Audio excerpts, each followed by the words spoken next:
Button किसी दूसरी party का दबाया जा रहा है और वोट कमल को जा रहा है। वो कह रहा है कि भाई ईवीएम बंद होना चाहिए। अमेरिका में भी धांधली की खबरें ईवीएम को लेके आती रहती हैं समय समय। तो मीडिया भी हमारा मजाक उड़ा लेता है, चुनाव आयोग भी मजाक उड़ा लेता है, बीजेपी वाले तो बने ही हैं मजाक उड़ाने के लिए। इससे डेमोक्रेसी कितनी मजबूत होगी ये बताइए आप। अमेरिका जैसा देश वो कह रहा है कि भाई ईवीएम बंद होना चाहिए, क्योंकि अमेरिका में भी धांधली की खबरें ईवीएम को लेके आती रहती हैं समय समय पे। हम लोगों ने भी मांग उठाई कई बार, तो मीडिया भी हमारा मजाक उड़ा लेता है, चुनाव आयोग भी मजाक उड़ा लेता है, बीजेपी वाले तो बने ही हैं मजाक उड़ाने के लिए। तो मजाक उड़ाते हैं, इससे डेमोक्रेसी कितनी मजबूत होगी ये बताइए आप। अगर ईवीएम में एक नहीं अनेक बार ऐसी घटनाएं हुई कि बटन किसी दूसरी पार्टी का दबाया जा रहा है और वोट कमल को जा रहा है, क्या यह चिंता का विषय नहीं होना चाहिए? आप बताइए, ओटीपी का कैसे, उसके पास कैसे, जो कैंडिडेट है उसका साला था शायद,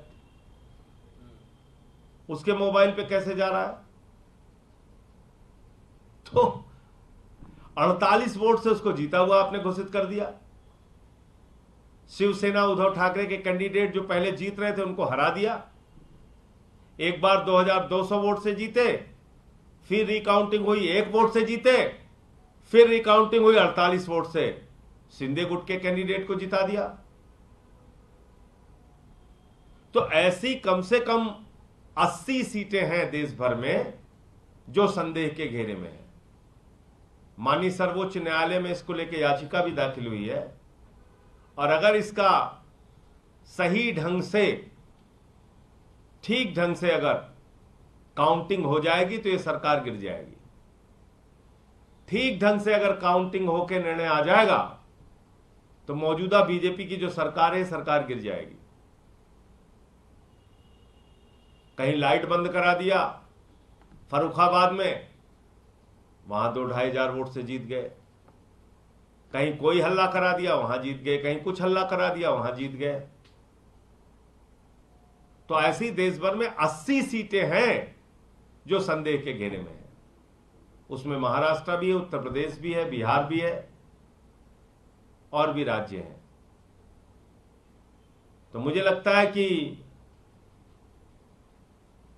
ईवीएम पर अब कोई ना कोई सख्त फैसला माननीय सर्वोच्च न्यायालय को और चुनाव आयोग को लेना चाहिए। अन्यथा खबरें आएंगी, खबरें लिखी जाएंगी, भूल जाएंगे लोग, और यह सिलसिला जारी रहेगा।